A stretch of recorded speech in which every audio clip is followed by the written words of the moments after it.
Hello everyone, Kairofu here, coming back to you with the new Zebra Hero.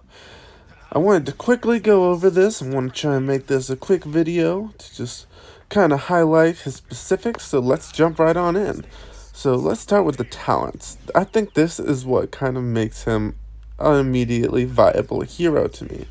So you have the immediate 30% chance to silence the target for 2 rounds. So 30% chance is pretty high, and doing so for 2 rounds is actually pretty beneficial. So anytime you attack regular or with this active ability, you have a chance to 30% chance to stun that silence that target for 2 rounds. And so any kind of crowd control like that with a chance is useful. So that's an automatic bonus. So when attacking, reduce the target's energy by 20. So like I've said before in other videos, anytime you can reduce the energy, which keeps them from using that active ability, it is really important and super useful, because that's where most damage and healing and abilities like that come from, is that active ability. So that's immediately helpful. And then my favorite, level 3, deals 50% extra damage to target with shield. So this automatically gives those that are more attack based, let's say your archer and your mage and your assassin, are more likely to do a lot of extra damage to those targets with the shield, which we all know can be a pain in the ass if we've gone up against those that have a heavy shield and are constantly taking blows and are healing and reshielding and maxing out your turn count. I've had those before. This seems to be a great counter to that. I'm excited to see how that actually works and looks in battle, and how useful that can be against those very annoying team comps. So let's look at the warrior real quick. So we attack enemy front row 2 times, dealing 150% attack damage. So that's a pretty decent attack. Plus we increase our own block. So as a warrior, that's important. And it always blocks the next 2 attacks. So that's always great to hear. So we're getting less damage from those. As a tank, that's what you want. And you're immune to control for 2 rounds, which is also very helpful to keep you, continuing to gain energy and attacking and everything else. So let's see, what do we have here? Successful block reflects 30% of received damage back at the attacker. So we already have high block chance, 2 guaranteed in the next 2 attacks after using an active. So that's a chance to reflect that back. Recovers HP equal 10%, so we were able to recover on a successful block. And as if we block, we increase more block. So that's even more, and immune to the damage reflected to the attacker. So that can definitely be really useful as a tank. I don't know if I'd say he is up there with some of the other higher heroes, but he could definitely be a good tank composition for a team comp. I'm interested to see, before I judge him too much, exactly how he actually works. So the mage, which I've actually used in my trials a few times, is pretty decent. So he deals damage to all targets like we expect of most mages, and reduces the hit of those targets. So you're decreasing their ability to hit your own heroes, which is nice. Reduce for a target's crit, and make the target have a 15% chance to evade. So that's not bad bonus at all. So we're doing decent debuffs there. Plus, when we have this passive here, when we're attacked, we decrease the attacker's speed, attack, and we can increase our own speed and recover HP equal to 5%. So all that is interesting, but we also have to understand that this is when we are attacked. So as a mage, you're most likely going to be backline, and you're hoping you're not going to be attacked as much. So this is depending on the opposite. So yeah, you're going to be decreasing their attack by a good bit and speed, and increasing your own, but it also depends on you taking damage, which is something you kind of don't want to do with the mage, which is naturally a bit more squishy than your other heroes. So I'm not quite sure what to go with. I've actually found him quite useful in trials, but that's just only as a 6-star. I haven't really found him that useful in a regular formation, but I might just have to see as I get him up and work with him more how he does. And if so, if I find out more information, I'll try to do a follow-up video. But let's jump on to the assassin real quick. So the assassin, I'm not too impressed with. It's kind of what I expect. We have the attack target 2 times, very similar to the knight earlier. And this time we deal regular attack damage and poison damage, in which each round deals 100% attack damage for 3 rounds, which can definitely stack up damage, and this can attack all enemy knights. So if you have those pesky knights who are healing, it's good to take them out. A lot of team comps normally have a lot of knights stacked, so this can be really useful against those. Plus we have a 50% chance to freeze a target for 2 rounds. So that's a solid 50-50 chance to freeze the target. So immediately that's pretty great. So we can attack those enemy knights, damage them, and possibly freeze them. So this is what I really think is interesting. So for our passive, if the target's HP is lower than your own, you deal extra damage equal to 15% of the target's current HP. And then we increase hit as well, increase ARP, and increase crit by 30%. That's a lot.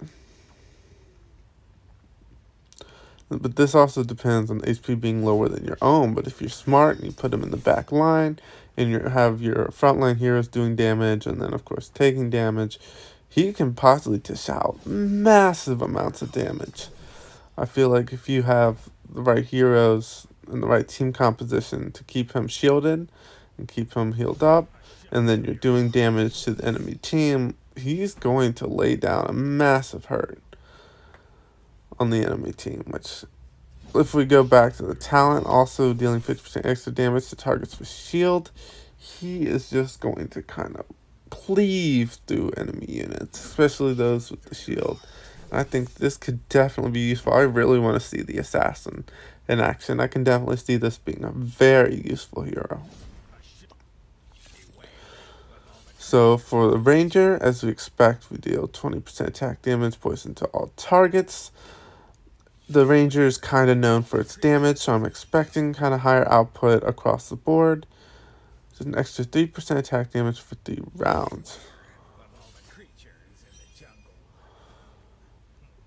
I don't know if that's a misspell. 3%, extra 3% is not that much. I don't know if that meant 30%, but we'll skip over that for now.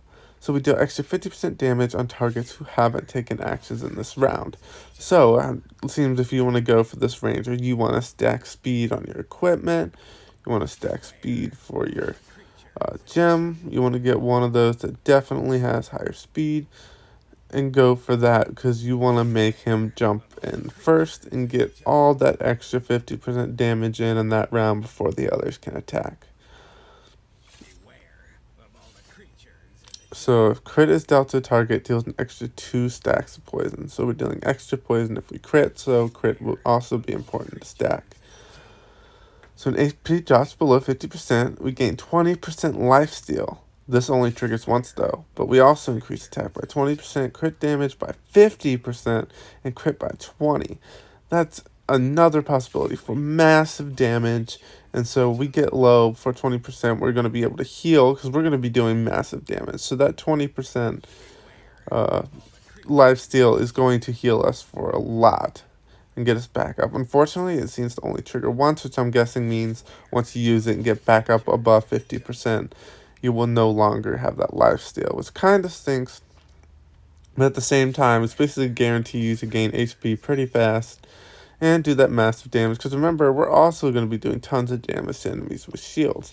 So across the board, it's going to be a lot of damage, and we will be regaining HP, hopefully really quick. Because if you build speed like you want to on him, you'll be attacking early and hopefully have a good amount of sustain to keep going. So I think the Ranger definitely has a good ability for self-sustain in these situations, as well as high damage output, especially when hitting that below 50% threshold.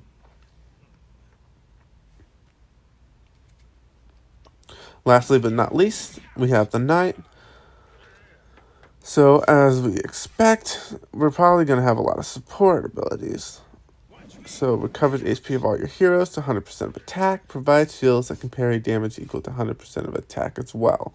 So we have HP and shield of 100% of our attack, which is nice. I love me some shields, and also having a little bit of health regen as well. I will never argue with that. So we dispel all control effects on all your heroes, which can be really useful if you have heroes that are constantly silencing or stunning you all the time, or freezing like the cat often does. It's good to have this here to dispel those. So we cover 50 energy for your heroes. That's a lot. So the ability to recover that much energy as well, I think immediately this makes him an incredibly useful support hero to put on to your team. You're gonna shield, you're gonna heal, you're gonna dispel all control effects, and give your heroes 50% energy, which is half their energy bar towards the next ability. And so, just being present, increase hit of all your heroes by 50%. Increase block of all your heroes by 50%. Increases crit of all your heroes by 20%, and crit damage by 50%. Just by being present, this is to all your heroes. We know we had a few that gave bonuses just to themselves, but this is doing it to all your heroes. Huge support. I think incredible ability to help and sustain in battle. The only downside I think is it doesn't really stack well with his talent. I mean, of course, you're still dealing extra damage, but as we're not expected to do much damage as a knight, so it kind of doesn't make any use of that level 3 ability, which I think was very important for this talent. So reducing the energy when attacking. First of all, like I said, our active isn't an attack. So we'll barely be attacking, so we're not even going to really have much of the energy reduction. And when attacking, it's 30% to silence the target. Once again, we won't be attacking too much with that. Active will only do a base attack, so we're expecting just one person attack. It doesn't really stack with the talent, but still, you have nice passive stat boost, doing a lot more crit damage, allowing for more block, and you're having a lot of those benefits from the shield, the heal, and the recovering 50 energy, which I love. So, yeah, it might not stack with your talents, which can be frustrating, but like I said, I think it's definitely going to be useful. I think that's the only thing that's not going to make this, like, God tier. Otherwise, I think this knight could definitely be up there if it had more of a stack with its talent, which unfortunately it doesn't. But anyways, guys, that's going to be it for this video today. I am hoping to get out the last installment of my tier videos with the Sturdy, and also do the other installment as well with the Mythic faction and with the Mighty faction. And I'll hopefully put that video into one. And those videos will be coming out soon. So look forward to those, guys. Sorry, I've been a little behind, but hopefully I'll get those caught up, and we'll be all good to go. Thank you guys for coming to watch. I appreciate your support. And I will catch you all later. Goodbye.